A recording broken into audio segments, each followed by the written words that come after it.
ہمیں کسی صورت اس جنگ میں امریکہ کے گھڑے کی مچھلی نہیں بننا چاہیے۔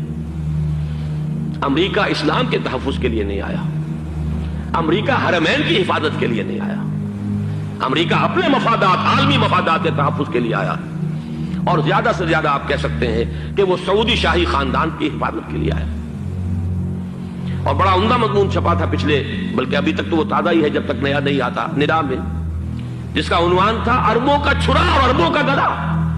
سارے پیسے بھی انہیں سے لے رہے، $12 بلین کا ایک چیک لے کر گیا جیمز بیکر۔ اندازہ تو کیجیے دنیا کہاں سے کہاں پہنچ گئی۔ میں حیرت ہوں کہ دنیا کیا سے کیا ہو جائے گی۔ 2 ماہ قبل اس کا تصور نہیں ہو سکتا تھا۔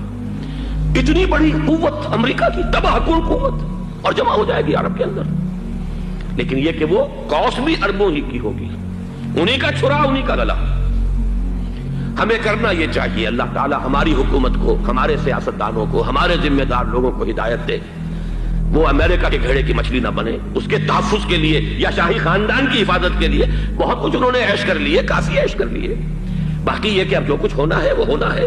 حرمین شریفین کو تو خود عرب کے لوگ کہتے ہیں کہ کوئی خطرہ نہیں ہے۔ سارا جھگڑا تو وہ تیل کی دولت کا ہے، وہ تیل کی دولت جو ہے وہ شمال مشرقی کونے کے اندر ہے۔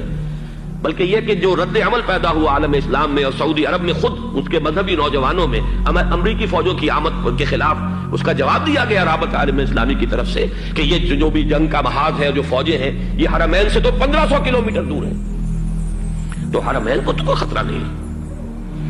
خطرہ ہے امریکہ کے عالمی مفادات کو۔ آج آپ کو معلوم ہے دنیا 2 طبقوں میں بٹی ہوئی ہے، دی رچ اینڈ دی پور۔ یہ جو اقوام ہیں، جو 6-7 قومیں شمار ہوتی ہیں دنیا کی دولت مند قومیں، ان کے لیے خطرہ ہے کہ یہ اگر ہم ان کا جو سب سے بڑا ذریعہ ہے اس کا صنعت کا، یہ تیل، اگر اس کو کچھ ہو گیا تو ان کی سب کی اکانومی جو ہے وہ ایک دم دھڑام سے زمین پر آ جائے گی، وہ بھی برابر ہو کر رہ جائیں گے دنیا کے دوسرے ملکوں کے۔ یہ اس کی حفاظت کے لیے آئے ہیں۔ ہمارے نوجوان کو آج میں سوچتا ہوں کاش کہ ہمیں معلوم ہو، ہمیں وہ تاریخ دہرانی نہیں چاہیے کہ ہم نے پہلی جنگ عظیم میں انگریزوں کے استعمار کے پنجے گڑوانے کے لیے اپنی جانیں دیں۔ پنجاب کا نوجوان، پنجاب کا مسلمان سپاہی بھی جا کر ایلن بی کو قبضہ دلوانے کے اندر اور بغداد پر قبضہ کرانے میں اس کے تعاون کیا، اس کی مدد کی۔ کیا آج بھی وہی تاریخ اپنے آپ کو دہرائے گی؟ آج ہمارا فوجی جائے گا وہاں پر امریکہ کے تحفظ کے لیے، اس کے مفادات کے تحفظ کے لیے۔